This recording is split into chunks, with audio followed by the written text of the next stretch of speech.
Assalamualaikum warahmatullahi wabarakatuh. Pada hari ini pertemuannya ke-11 dulu ya. Kita loncat ke-11 dulu, nanti pertemuan ke-10-nya saya buatkan videonya aja ya. Pertemuan ke-11, 10 itu karena kita nggak bisa masuk karena tanggal merah ya.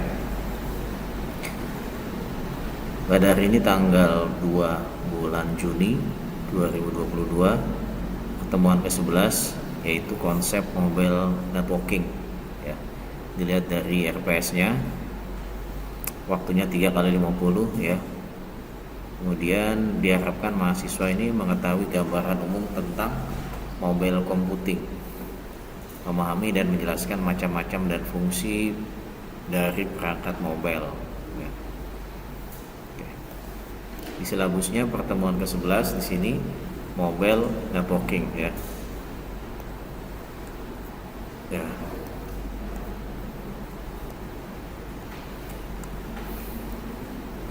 Pendahuluannya perkembangan internet yang semakin besar ya. Pasti ini kita harus ikutin ya. Perangkat komputasi mobile seperti laptop, netbook, smartphone menjadi mudah didapatkan dengan harga yang bersaing ya. Komputer yang saat ini walaupun dengan kemampuan mobile perangkat yang kecil, namun mampu seperti bekerja layaknya komputer personal, komputer desktop ya.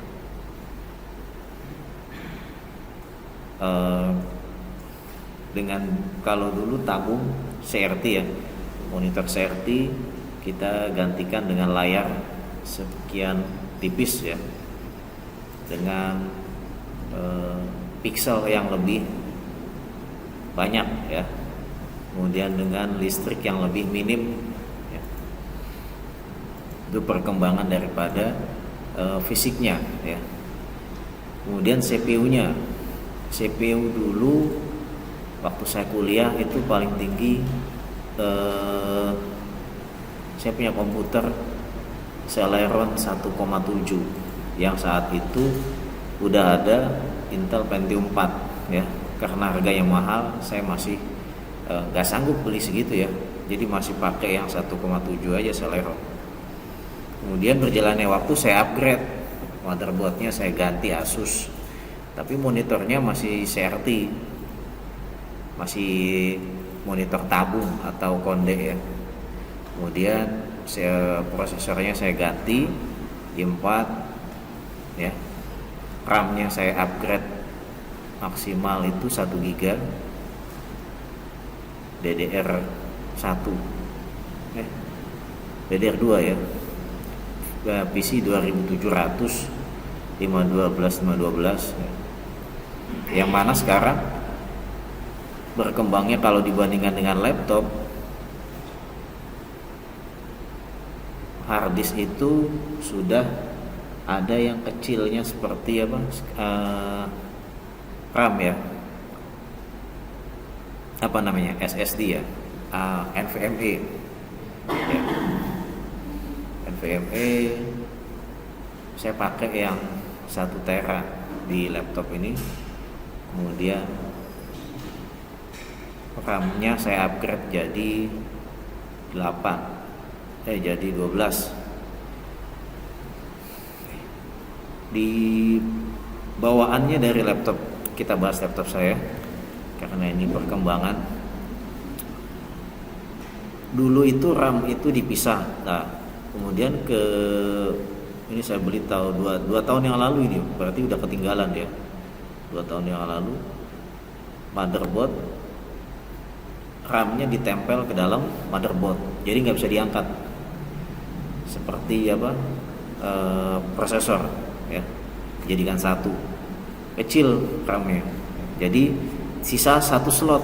Nah, sisa 1 slot itu untuk mengupgrade ya, saya coba mengupgrade saya tambahin 8 jadi maksimal 12. Saya pasang lebih dari itu nggak bisa ya, tidak terdetek. Jadi setiap laptop pasti dibatasi oleh produsennya. Pak, saya beli laptop biasa aja, tapi saya mau upgrade RAM semaksimal mungkin, ya nggak bisa. ya, nggak kedetek. Kalaupun di PC, kalaupun bisa up, nggak mau booting, nggak mau masuk Windows, ya. Kalaupun dulu saya pernah upgrade ngasal gitu ya, masuk Windows tapi nggak kedetek, ya, RAM-nya nggak kedetek, yang kedetek ya maksimal itu aja. Gitu. Kenapa dibatasin ya? Kalau nggak dibatasi, ya nggak, produk yang kemudian nggak laku ya, seperti itu logika pasarnya ya. Jadi barang semakin dulu besar, sekarang kesini-sini adalah makin kecil ya, harganya ya mahal, ya. Makin mahal, kemudian kapasitas memorinya juga harus memadai. Ya, kalau kuliahan seperti ini kalian mainnya, kalau anak IT, Ilkom ya, biasa dibutuhkan virtualisasi, maka yang digenjot adalah apa? RAM ya. Jadi kalau saya sarankan kalau ada yang tanya, Pak, beli laptop baru atau beli laptop second? Ya tergantung pertama budgetnya berapa. Kemudian buat apa? Buat officer, buat ngetik doang atau buat ngoprek ya, buat mengambil suatu nilai atau untuk virtualisasi gitu ya. Ya kalau untuk virtualisasi belinya yang second aja, jangan beli yang baru ya. Jangan beli yang baru ya. Tapi diperhatikan apa? Gennya ya. Misalnya sekarang udah ada Gen 11 ya. Gen 12 udah keluar belum? Belum. Bukan Gen Halilintar ya. Ya, kita mainnya di sini misalnya Core i5 Gen 11. Nah, itu udah mahal tuh ya. Kalau mau ya yang Gen 8 tapi i-nya i5 atau Gen 10 ya. Seperti itu. Kalau beli yang baru, ya memang casingnya baru, tapi kan teknologinya lama, ya. Paling di dalamnya ada RAM-nya terbatas, harddisknya masih belum SSD, ya, masih harddisk biasa, sehingga untuk menjalankan Windows aja bootingnya lama. Ya. Kemudian untuk apa lagi? Prosesornya, clocknya, speednya masih rendah ya, memorinya terbatas jika untuk digunakan untuk virtualisasi misalnya seperti itu ya. Nah, ada saudara saya, ponakan ya, dikasih uang 15 juta sama sepupu saya, nih buat kuliah gitu kan, mau pilih beli motor atau beli laptop.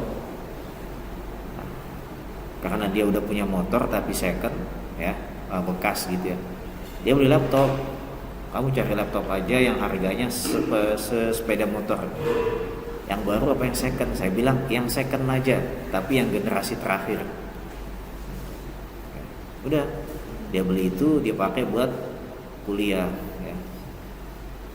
Ya laptop temannya yang lainnya baru, cuma laptopnya dia yang second ya, jelek gitu kelihatannya. Tapi pas dipakai buat proses, yang paling cepat dia gitu ya. Bandel ya. Jadi yang dilihat adalah dalamnya ya, yang lihat casingnya ya. Kebetulan laptop itu bekas orang yang di sini casingnya banyak gitu ya, tempelannya gitu. Udah nggak apa-apa, itu aja. 15 juta second ya. Barunya berapa ya Pak? Barunya harganya 32 juta.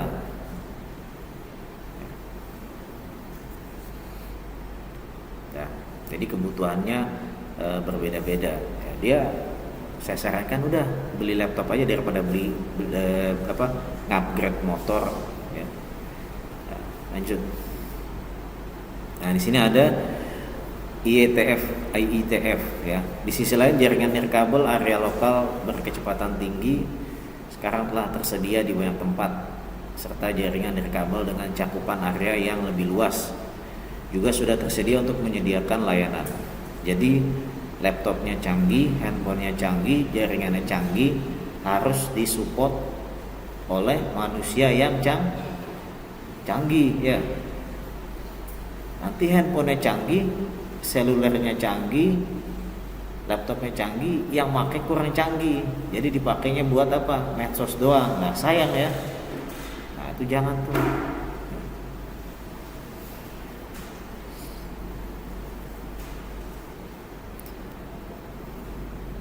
Jadi harus didukung ya, belajar, didukung dengan meningkatnya kemudahan akses jaringan ya. Dapat dimaklumi banyak pengguna menginginkan untuk bisa akses jaringan internet kapanpun dan dimanapun ya, serta mampu tetap terhubung dalam jaringan saat mereka berpindah. Sekarang kalau jaringannya lemot pasti ditinggal ya oleh konsumen. Apalagi sekarang kereta KRL sudah semakin cepat, udah double track ya, KRL Jawa. Nah, itu harus dibarengin ketika nonton streaming. Saya kalau naik KRL yang rata-rata ditonton itu drakor ya. Oh, nggak putus pakai apa gitu, serat-serat. Handphonenya canggih yuk, nontonnya drakor ya. Mungkin untuk hiburan kali ya. Nah, kemudian jika menginginkan hal tersebut dapat terwujud, maka diperlukan ini protokol internet booking atau IP ya.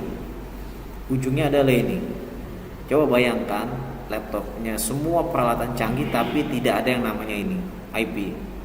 Ya nggak jalan semua itu. IP itu alamat ya. Internet protokol ya panjangannya. IP yang digunakan di internet saat ini mampu mendukung mobilitas host.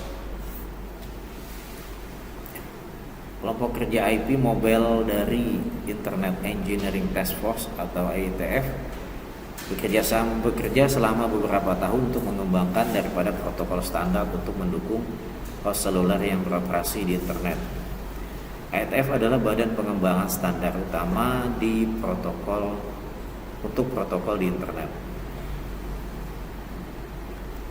Di lain sisi, jaringan nirkabel area lokal berkecepatan tinggi sekarang telah tersedia di banyak tempat, serta jaringan nirkabel yang cakupan area yang lebih luas juga sudah menyediakan layanan. Di stasiun ada yang gratis, tapi minta data dulu ya. Lagi-lagi seperti itu ya. Jadi jangan terpancing dengan internet gratis. Biasanya mereka minta ID medsos kita, minta email, minta nomor handphone, baru kita dikasih akses. Nah, data yang kita berikan ya suka-suka mereka mau diapain.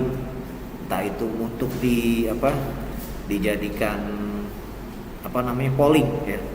Dijadikan polling, nanti suatu saat bisa terjadi ya. Karena yang penting adalah data. Nah, atau bisa dijadikan kalau datanya banyak bisa jadi big data. Berapa orang yang mau menggunakan internet secara gratis gitu ya. Ditarik lah tuh datanya, sekian. Kemudian berapa banyak akses yang keluar. Medsosnya paling banyak yang mana? Dari jam 7 pagi sampai jam 10 ya. Sekian keluar ini. Kemudian dari email yang digunakan, misalnya ada pertanyaan berapa usia kalian atau minta tanggal lahir, ya udah lengkap ya, datanya sangat lengkap ya. Ketika para penyedia internet secara gratis ini ingin mengambil data kita, ya itu balik lagi ke kita mau dikasih apa enggak ya. Tapi kalau saya sih nggak pernah ya. Karena itu riskan ya, masuk ke polling gitu ya. Nah, nanti kalau sudah email kita masuk, maka ketika kita akses ke internet, kita akan dimunculin iklan-iklan ya. Pernah nggak kalau kita lagi nonton YouTube, nih iklan buat kamu ini aja nih, iklan buat kamu ini aja nih ya. Nah, itu kan berdasarkan pencarian kita yang terakhir, kemudian kesukaan kita ya. Nah, itu dimunculkan. Atau kita lagi browsing, tiba-tiba terkoneksi dengan AdSense, ya dikeluarin tuh itu iklannya, atau di email, dikirim email, ya seperti itu. Jadi yang sekarang yang berharga ada tambahan email, ya apa Pak email ini gitu ya. Jangan salah, email itu bisa koneksi ke handphone kalian, apalagi yang bahaya punya single email cuma satu, ya emailnya satu di handphonenya isinya banyak rahasia, bisa diretas, kemudian pakai backup juga di Google Drive, udah diambilin deh tuh, ya.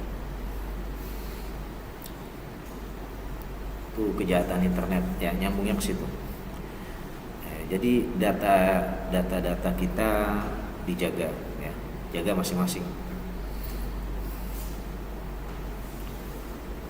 Tadi menginginkan untuk bisa akses internet kapanpun dan dimanapun, serta mampu terhubung dalam jaringan saat mereka berpindah tempat. Jadi kalau kita misalnya dari stasiun Tangerang ke Bekasi, kalaupun ke Jawa Timur, kita kan nggak mau putus dari internet, ya. Nah itu gimana tuh pengaturannya, ya? Misalnya Telkomsel, nah, berarti kan banyak BTS, nah kemudian ditempelin IP itu. IP per mobile itu dapat satu-satu, tapi itu IP private, ya. Nah, IP private nanti ujungnya adalah di NAT menggunakan IP public gitu, ya. Nanti ada lagi nyambungnya ke router ada ada BGP, ya, ada border, ada border gateway protokolnya, ada edge, ada pertemuan antar satu ISP dengan ISP yang lainnya yang saling terkoneksi gitu, ya, yang saling berkomunikasi, maksudnya seperti itu. Misalnya kalau kalian mau buka Facebook atau YouTube, itu kan berarti harus permisi, ya, permisi ke internet yang ada di luar, ya. Saya mau kesini. Yang nyambungkan siapa, ya, providernya gitu, ya. Itu kan semakin cepat sekarang. Jadi prosesnya panjang sampai kita bisa muter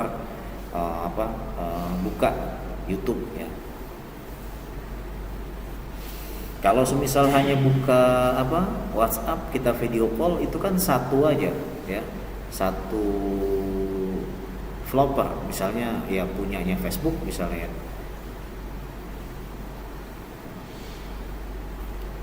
Kemudian jika menginginkan hal tersebut diwujudkan, maka diperlukan tadi IP, ya. Kelompok udah tadi. Udah belum? Ya. Pokoknya yang mengurusi bagian host atau IP mobile ini di dunia namanya Internet Engineering Task Force, ya. Untuk pengembangan standar utama untuk protokol di internet, seperti itu. Oke. Saya loncat ke sini dulu, ya. Saya searching di luaran di internet tadi, nah, saya nemu nih, ini punya luar, ya, dari luar mobile networking juga. Apa sih intinya, ya, bahasan kedepannya lebih luasnya, ya, mobile networking itu membahas internet, teknologi dan aplikasi, ya, seperti ini, ya. Nah, ini wireless, ya, tapi bisa kalau ini menggunakan wireless artinya handphone kita kan broadband, ya. Broadband itu hubungannya dengan BTS, ya. BTS itu kan menggunakan tanpa menggunakan kabel juga, ya. Dia koneksi satu BTS ke BTS yang lainnya, ya. Yang dimana di BTS tersebut menggunakan baterai atau listrik di sekitarnya, misalnya seperti itu. Bahkan ada mobil BTS di jalan, ya. Ketika misalnya ada gangguan massal, ya, itu dia biasanya ada nangkring atau mati listrik di mana gitu, nah, dia ada. NGN, ya, ini saya secara singkat aja. Bahasannya di sini skupnya tadi ada host mobility, di mana setiap perangkat mobile gadget lah ya, itu pasti memiliki yang namanya IP address ya. Pak, modem saya punya IP address nggak? Punya.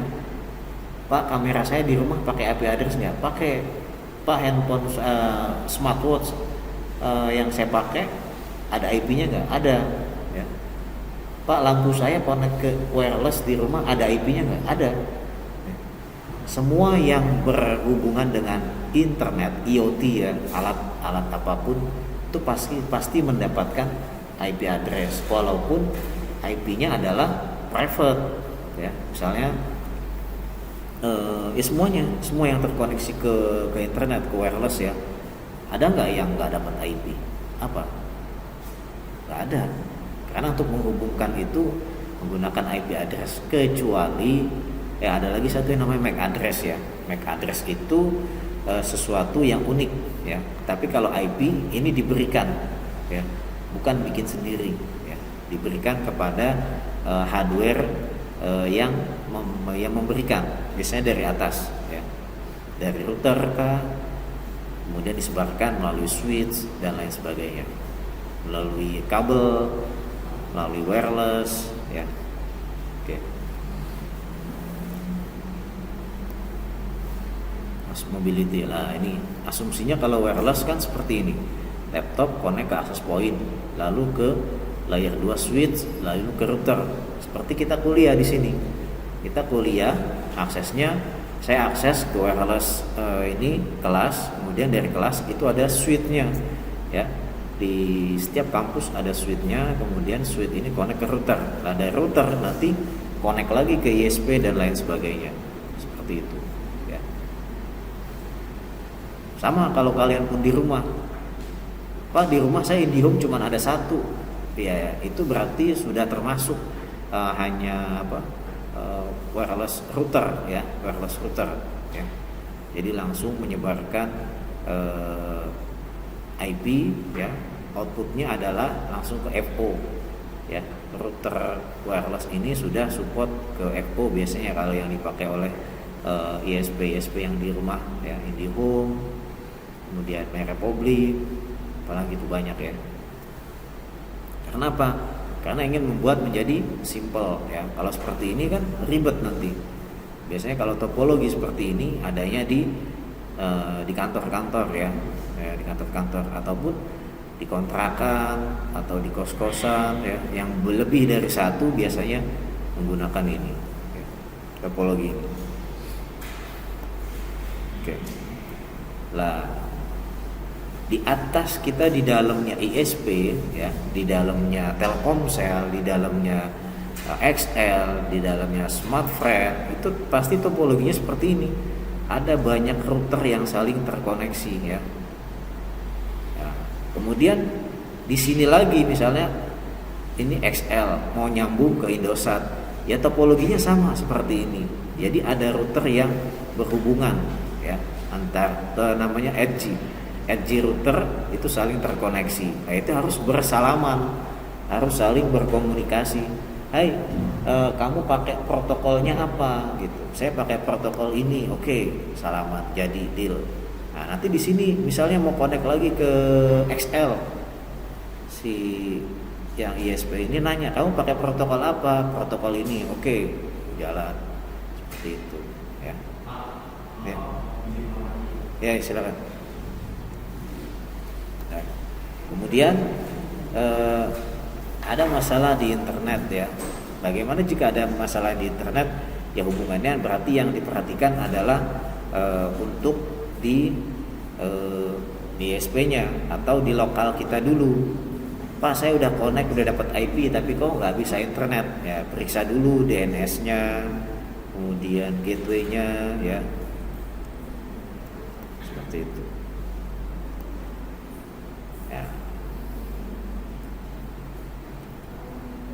Nah, kemudian IETF IP Mobility Solution, solusinya adalah yang diajukan oleh IETF seperti ini ya.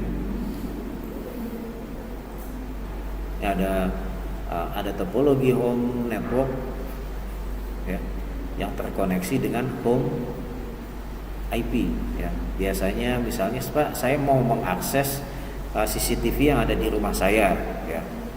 Tapi saya nggak punya IP public. Nah, gimana? Saat ini banyak yang banyak IP DNS secara bebas ya. Nah, tinggal dimasukkan aja tuh router kita pakai DNS itu gitu ya. Nanti diaksesnya via web seperti itu.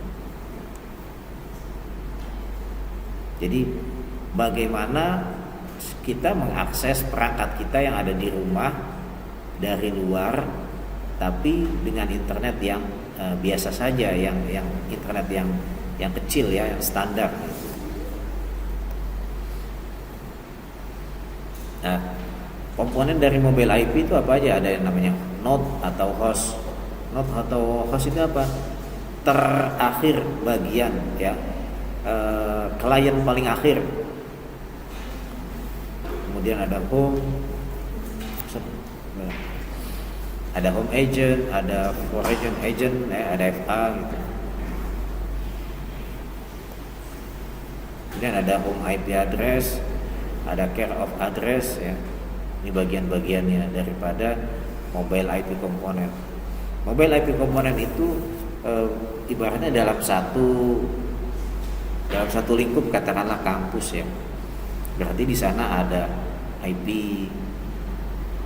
Host itu adalah laptop-laptopnya mahasiswa, end device lah ya. Kemudian ada access point lah, IP-nya berapa. Kemudian switch IP-nya berapa. Kemudian ujungnya ada router IP-nya berapa, seperti itu.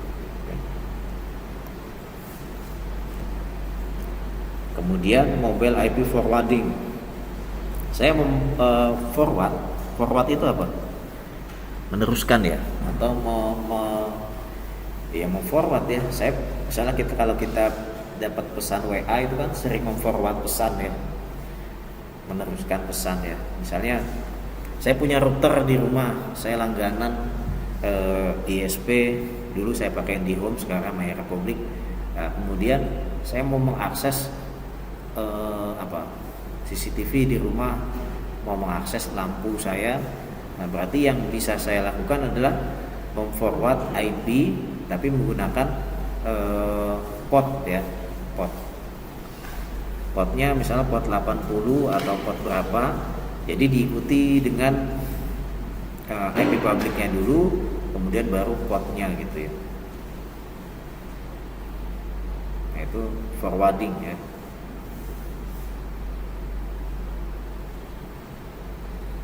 Nah, ini permasalahan yang terdapat pada mobile IP.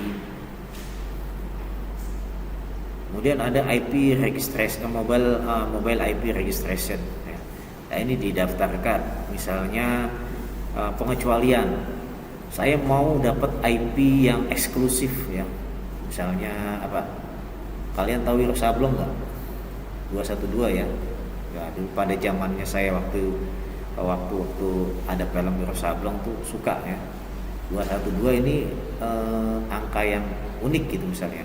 Ya saya daftarkan ya, laptop saya maunya dapat IP 212 dimanapun dia berada. Maksudnya ya yang bisa saya akses gitu ya, di kampus mana ya, berarti didaftarkan MAC address-nya ya 212 ataupun 99 atau 25 atau 51 ya. Nah, itu kalau untuk seperti itu harus di-exclude ya. Kalau di router Cisco ada exclude ya. Didaftarkan, intinya seperti itu.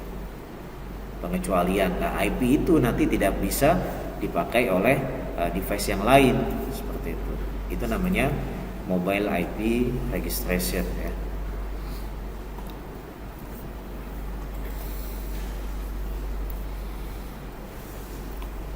Kemudian ada mobile IP agent discovery. Ini untuk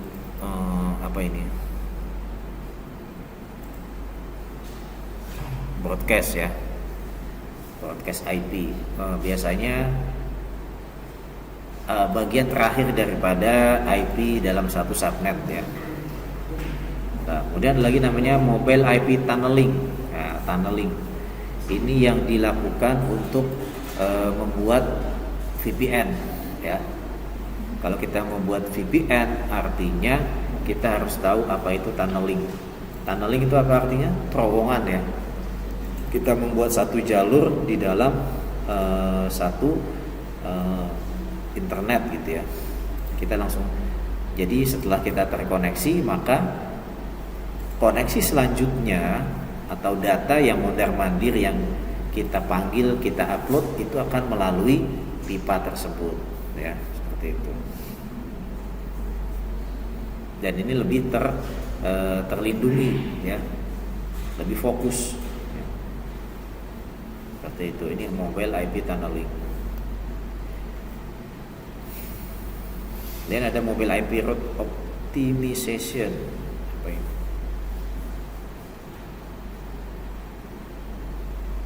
Oh, ini untuk binding ya. Misalnya dua interface dijadikan menjadi satu ya. Jadi kalau satu interface ya, dua ether ya, dua ethernet, dua kabel jadi satu. Kalau yang satu putus, maka yang satu akan tidak mengganggu ya, tetap akan berjalan ya, seperti itu. Bukan failover ya, tapi langsung berjalan seperti itu aja.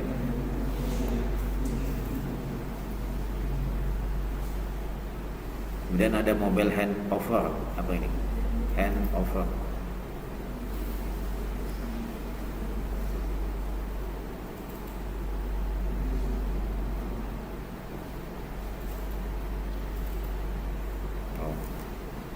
Ini kebanyakan sebenarnya ini istilahnya beda, tapi maksudnya sama pada penerapannya ketika kita mendapatkan IP DHCP ya. Jadi alamat yang lama yang kita pakai, yang diberikan oleh router ataupun oleh switch layer 3 itu kan ada batas waktunya. Misalnya batas waktunya 1 jam, 8 jam, 2 jam atau 30 menit. Itu IP kita setelah batas waktunya habis bisa dipakai lagi oleh kita atau dipakai oleh yang lain ya. Sesuai misalnya pada sampai waktu berakhir laptop kita masih terkoneksi ke jaringan, maka dari router atau si pemberi IP itu akan diberikan langsung, ya udah ini lanjutin lagi IP-nya ya. Tapi kalau pada sampai waktu terakhir laptop yang di IP tersebut tidak terkoneksi, maka dicabut bahwa IP ini bukan miliknya IP address itu lagi ya, MAC address ya, itu lagi. Jadi diganti, punya siapa saja bisa mendapatkan, seperti itu.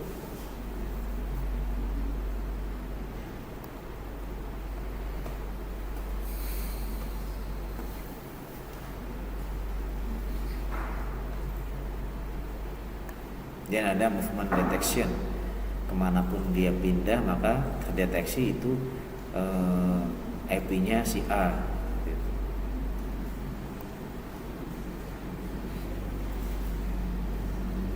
Ya, ini yang tadi ya, handover metode.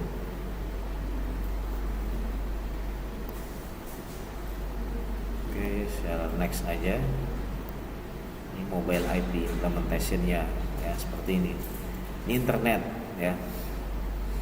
Ada mobile node, ada router. Ya, ini router yang saya tadi contohkan berhubungan misalnya ini saya menggunakan di rumah pakai MyRepublic. Otomatis saya akan terkoneksi ke routernya MyRepublic, kemudian masuk ke jaringannya MyRepublic. Nah, kalau saya mau berhubungan dengan berkirim email keluar misalnya ke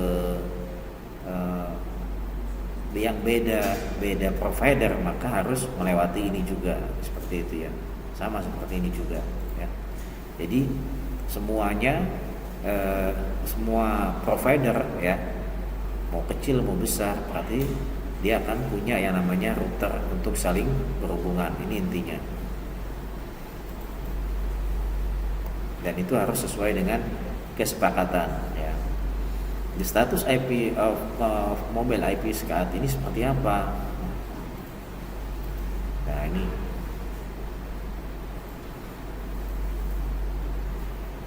ya, semakin banyak gadget ya, maka semakin banyak IP yang harus dikeluarkan. Misalnya dengan bertambahnya gadget, device yang terjual di masyarakat, maka provider solusinya seperti apa? Harus menambah IP. Nah, ketika menambah IP, sangkut pautnya adalah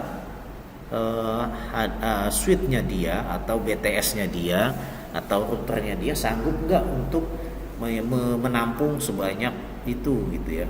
Ya kalau nggak sanggup ya harus di-upgrade. Misalnya perputaran data itu kan besar ya. Untuk traffic data maka dibutuhkan prosesor memori yang besar juga ya.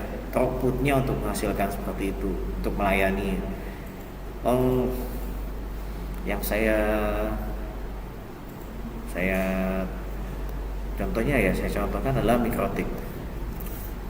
Mikrotik itu ada mulai dari prosesor yang rendah sampai prosesor yang core-nya adalah 72 core ya. Oh banyak banget Pak, buat apa? Ya tergantung multifungsinya buat apa itu dia beli mikrotik sebanyak 72 core. Barangnya satu kecil gitu ya. Tapi prosesornya banyak di situ. Karena mungkin untuk digunakan untuk fungsi-fungsi yang lain. Misalnya satu router ditambahkan juga di dalamnya untuk firewall ya, kemudian untuk manajemen bandwidth, kemudian untuk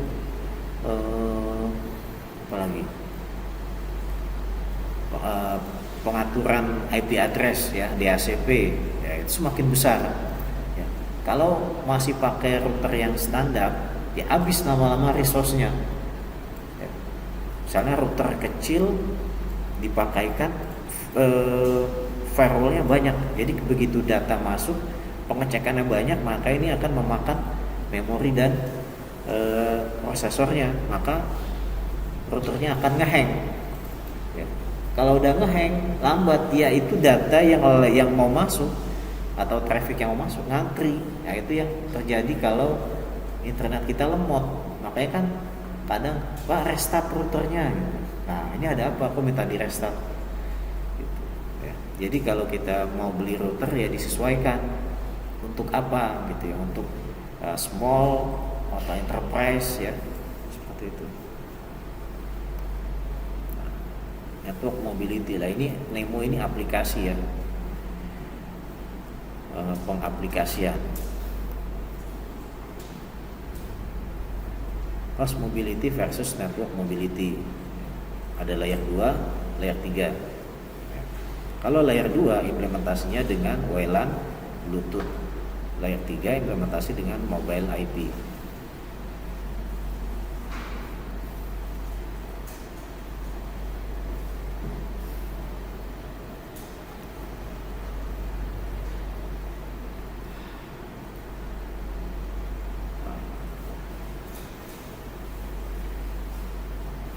Ini komponen Nemo, ada mobile router, ada mobile network node, ada access router. Nah, ini cara kerjanya Nemo. Jadi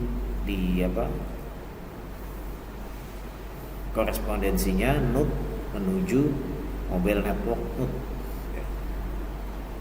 Berarti dari sini ke sini dia membuat tunneling ya, melewati routernya langsung sini.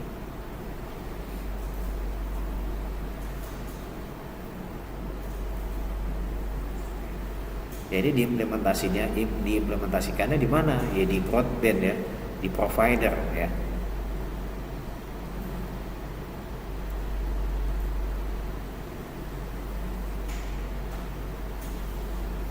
Nah, sekarang ada tadi Nemo ya, kemudian ada ad hoc ya. Ini untuk saling berhubungan secara sesama lokal ya. Ad hoc tuh tidak berhubungan dengan jaringan luar, tapi hanya jaringan lokal aja. Misalnya kita mau sharing data di sini, maka kita menggunakan access point. Udah, nanti semuanya dapat IP, kita bisa berbagi data ya. Bisa mengerjakan misalnya kalau dalam kantor kita butuh yang namanya file Excel yang dikerjakan oleh lebih dari satu orang, gitu ya, pembukuan. Ya, maka cukup dengan menggunakan ad hoc aja, ya, tidak menggunakan ke router, ya, tidak sampai ke atas, switch aja, switch, tapi bisa memberikan IP address, ya, seperti itu. Topologinya seperti ini. Ini kan wireless, berikan.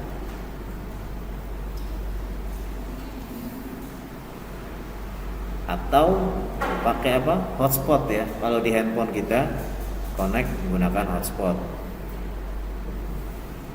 Nah, kalau Manet ini aplikasi yang digunakan untuk apa? Simulasinya Manet.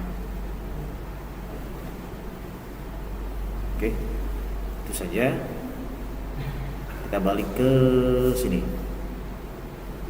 Nah, generasi mobile networking. Generasi mobile networking ini terbagi ada 6, ya, sampai.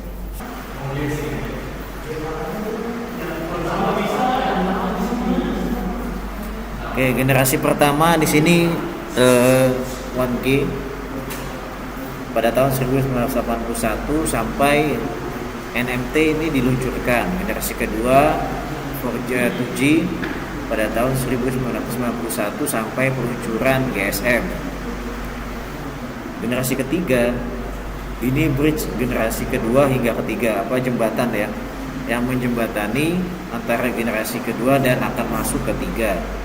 Ini 2,5G. Generasi ketiga 3G. Kalian 3G udah sekolah belum?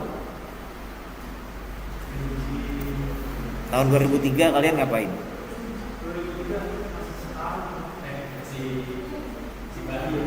Hah?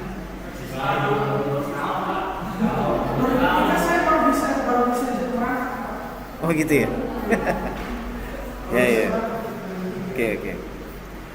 2003 sampai peluncuran 3G Inggris ini pertama kali, ya, tahun 2003.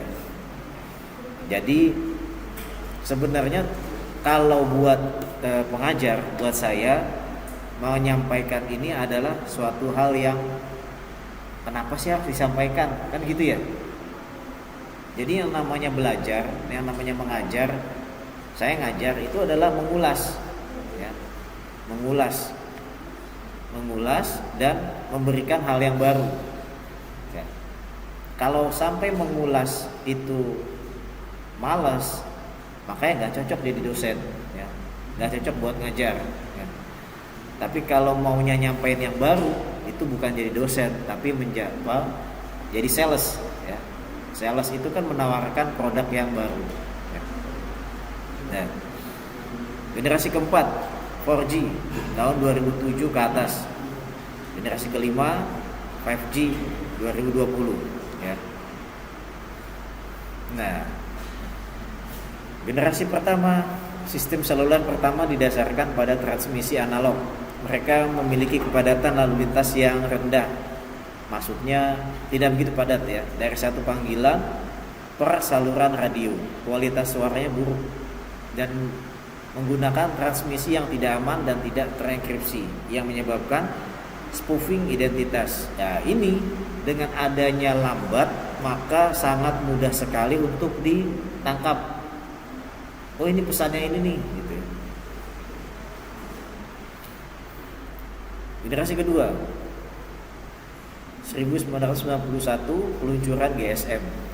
Sistem seluler generasi kedua didasarkan pada transmisi digital dengan sejumlah standar yang berbeda. Ada GSM, ada Hermes, ada CT2, CT3, DS, JCS 1800 dan DT. Komunikasi GSM Global System for Mobile adalah standar paling populer yang digunakan saat ini. Saat ini aja masih GSM, ya. Menggunakan pita frekuensi 900 MHz dan 1800 MHz. Sistem seluler GSM ini mengembangkan transmisi digital menggunakan teknologi SIM, Subscriber Identity Module, untuk mengautentikasi pengguna untuk tujuan identifikasi dan penagihan, ya. Ada tagihannya, oh ini punya si A, tagihannya adalah sekian. dan untuk mengenkripsi data untuk mencegah penyadapan. Jadi sudah ada security-nya pada SIM ini ya. Transmisi menggunakan teknik TDMA, Time Division Multiple Access, dan CDMA1, Code Division Multi One Access, untuk meningkatkan jumlah informasi yang dapat diangkut ke dalam jaringan. Jadi kalau masih pakai GSM misalnya lama, maka beralih menggunakan TDMA ya. Datanya lebih banyak ya. Untuk meningkatkan jumlah informasi yang diangkut dalam jaringan. Kemudian mobilitas didukung pada dua lapisan yang melarang roaming ya di jaringan akses heterogen dan domain perutan. Ini maksudnya adalah tidak semua bisa masuk ke jaringan yang dilalui oleh banyak provider ya, seperti itu. Kemudian bridge generasi kedua hingga ketiga 2,5G pada tahun 2000. Ini eranya GPRS. Pengenalan GPRS dipandang sebagai periode ekstra pengembangan jaringan seluler antara 2G dan 3G. GPRS, General Packet Radio Service, adalah layanan data yang memungkinkan perangkat seluler untuk mengirim dan menerima email dan pesan gambar. Jadi saat itu sudah bisa menerima gambar ya. Ngirim email juga bisa. Ini memungkinkan kecepatan operasi populernya adalah hingga 115 kilobit per detik. Kemudian ditingkatkan hingga maksimum 384 kilobit per detik. Jadi kalau orang dulu itu pakai internet sabar ya. Tapi kalau sekarang orang dulu pakai internet sekarang, cepat banget. Tapi kalau orang sekarang, generasi yang baru lahir pakai internet sekarang biasa aja gitu ya. Kalau kita bilangnya ini cepat ya. Karena tidak merasakan dulu waktu buka internet, kita mandi dulu, pakai baju, minum kopi, baru keluar tuh halamannya. Satu berita. Mau ngeklik selanjutnya kita ngapain dulu gitu ya. Ngobrol, ntar baru keluar. Ting. Karena lama ya. Dan bukan karena kelemahan, dan itu udah maksimal seperti itu gitu. Kecuali saat ini internet sudah cepat gitu ya, kemudian lambat, nah itu yang ada masalah. Kita cari solusinya. Ini lambatnya di sini. Ini lambatnya karena ini. Dengan menggunakan 8G, tingkat data yang ditingkatkan untuk evolusi global ya. Ini ada linknya.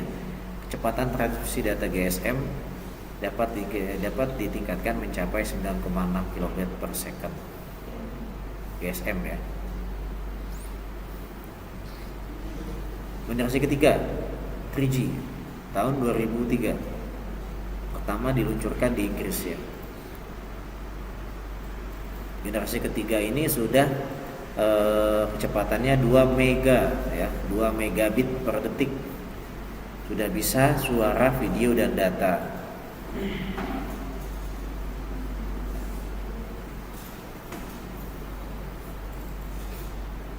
Kemudian ini teknologinya yang digunakan CDMA. Kemudian datanya bisa sampai sama tadi ya 2 megabit. Beberapa masuk 3G menggunakan ATM, Asynchronous Transfer Mode, untuk jaringan over the air. Maksudnya berpindah ya, pindah dari satu mode ke mode yang lain. Dan menggunakan MPLS, Multi Protocol Label Switching atau IP, untuk jaringan backbone mereka. Kalau translatan dari bahasa Inggris seperti ini ya, tulang punggung, waduh bahaya ini. Backbone itu misalnya backbone-nya BSI itu ada di mana Pak? Di Dewi Sartika, itu backbone ya. Kalau itu down, udah semua kampus down. Mobilitas masih didukung pada layer 2, karena itu seperti 2G masih melarang roaming ya. Free roaming artinya ini. Free roaming di jaringan akses heterogen dan domain routing. Frekuensi pipa transmisi antara 1900 dan 2200 MHz.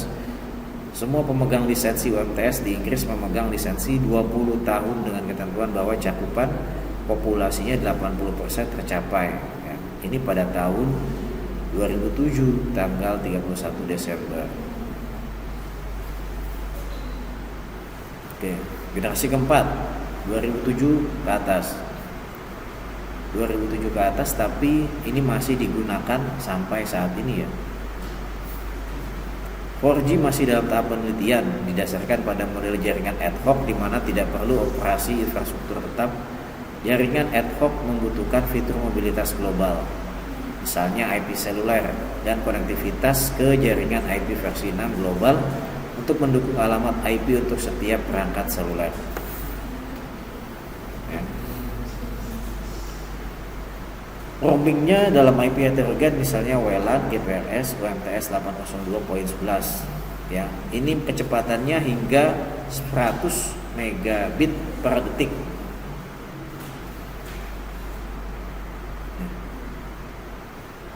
Menawarkan pengurangan, penundaan dan layanan baru. Jadi artinya layanannya udah nggak tertunda lagi dan ada servis yang baru gitu.